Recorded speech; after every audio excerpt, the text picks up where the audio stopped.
Sa totoo lang, mahirap talaga maghanap ng tamang partner.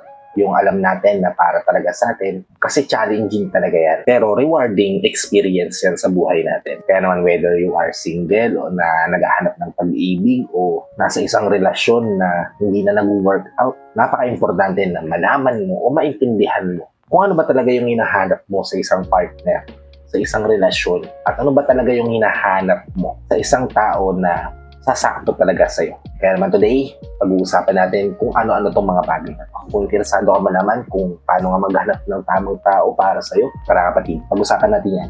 Just keep on watching.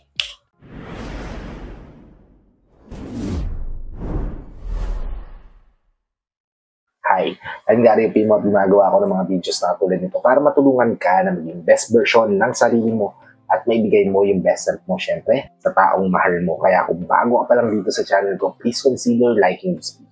Hit the subscribe button and the notification bell para lagi kang updated sa mga videos na tulad nito. May-upload pa natin sa hinaharap. At ang unang-unang paraan, unang-unang step na dapat mong gawin para mahanap mo yung tamang tao para sa'yo. Mapa-single ka man o gusto mo na talaga maghanap lang talaga ng tamang tao para sa'yo kasi nakikita mo na parang hindi ito yung tamang tao na napili mo. Kailangan, alam mo kung ano yung gusto mo talaga. Know what you want. Yan ang pinakaunang hakbang na dapat mong gawin para mahanap mo yung tamang tao para sa'yo. Alamin mo kung ano yung gusto mo. Ibig sabihin nito, mag-reflect ka sa sarili mo kung ano ba yung mga values na gusto mo, ano ba yung mga goals na gusto mo, ano ba yung mga desire mo sa sarili mo, at ano ba yung mga importante para sa'yo sa isang relasyon. At kapag malinaw na para sa isipan mo, ano ba talaga yung mga bagay na gusto mo, mas madali na kasi natin ma-attract yung tao na kaparehas natin ng desire, ng values, ng goals na sinet mo para sa sarili mo. Kasi malinaw sa isipan natin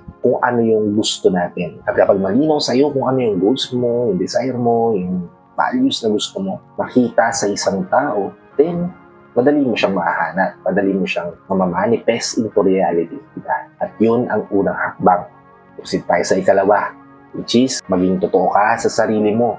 Be yourself. Napaka-importante ng pagiging totoo natin sa sarili natin o paglalabas natin ng totoong tayo sa paghahanap ng tamang tao para sa atin. Huwag naman nating susubukan na kayahin o i-imitate ang ibang tao para lang magustuhan tayo ng mga taong gusto natin pumasok sa buhay natin o gusto natin mapabilang sa mundo natin. Huwag natin itatago yung totoong sarili natin para lang magustuhan tayo ng taong gusto natin o ma-impress yung taong nagugustuhan mo. Kasi yung tamang tao na para sa'yo talaga will accept you for who you are. Kasi mas magkakaroon ka ng mas matatag at mas authentic na relationship kapag parehas kayong nagpapakatotoo sa sarili.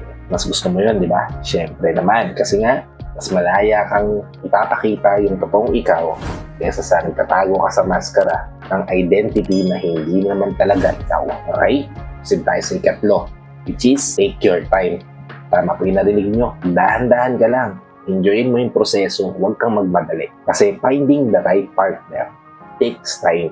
Diba? Huwag mong i-rush o huwag kang magmadali na pumasok sa isang relasyon kasi nararamdaman mo na lonely ka, na single ka, na mag-isa ka, diba? Lalong-lalo na kung may nagpaparamdam na sa'yo na gusto ka niya. Hayaan mo muna na dumaan sa proseso yung mga taong gusto mong pumasok sa buhay mo. Hayaan mo na magkaroon kayo ng time to get to know each other at malaman kung meron talaga kayong strong emotional connection. Yun ay bago ka pumasok sa isang commitment, ha. Kaya naman, enjoy mo yung proseso, huwag kang magmadali dahil yung tamang tao ay mahahanap mo at the right time. Okay? Sit tayo sa ikaapat, which is don't settle for less. Tama po yung narinig nyo. Huwag kayo magsasettle sa less than ng what you deserve. Siyempre, kung meron ka ng listahan ng mga must-have sa partner mo, lalong-lalo na at alam mo na importante yun sa'yo. Halimbawa, para sa'yo, importante magkaparehas kayo ng religion, magkaparehas kayo ng mga goals sa buhay, mga desires, di ba? Ng mga gustong ma-achieve, di ba? Kung para sa'yo importante yun, stick to it. Huwag mong hayaan na mabali yun para lang pumasok yung mga tao na gusto mong pumasok sa buhay na hindi naman kapareha ng pananaw mo at mga gusto mo. Kasi kapag nag-settle ka sa taong alam mo na hindi naman tama para sa iyo at pinilit mo i-fit yung mundo mo sa kanya, maglilid dyan sa frustration at sa, syempre, disappointment in the long run. Diba?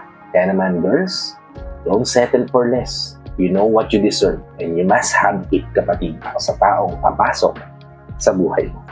Okay? Proceed tayo sa ikalima. Last but not least kapatid, ikalimang bagay na dapat mong gawin para makahanap ka ng tamang partner para sa ay mag-focus ka sa compatibility. Siyempre, mahalaga yung attraction at saka chemistry sa isang relasyon. Pero yung compatibility ng dalawa sa isa't isa, yan yung pundasyon ng healthy at masayang relasyon.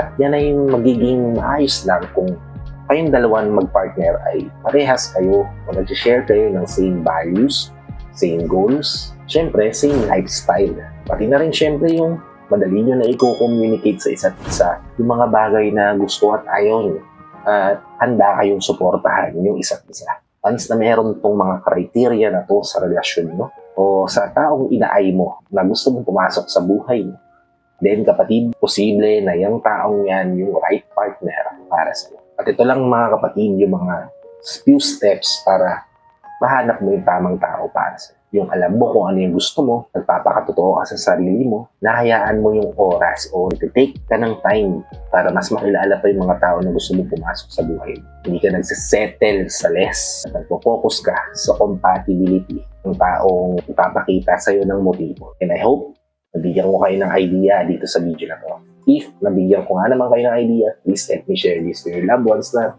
posible natin matulungan din ng video na to para nakatulong na kayo sa kanila.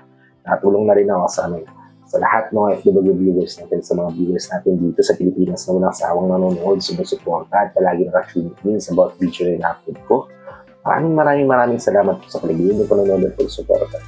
Kung bago ka pa lang dito sa channel ko, please consider liking this video. Hit the subscribe button and the notification bell para lagi kang updated sa mga videos na tulad nito. Kaya upload ka natin sa inaharap. So hanggang dito na lang mga kapatid. Maraming salamat ulit sa panonood. And I hope to see you all on the next vlog. Ingat ka dyan palagi kapatid. May God bless you and protect you always. Peace.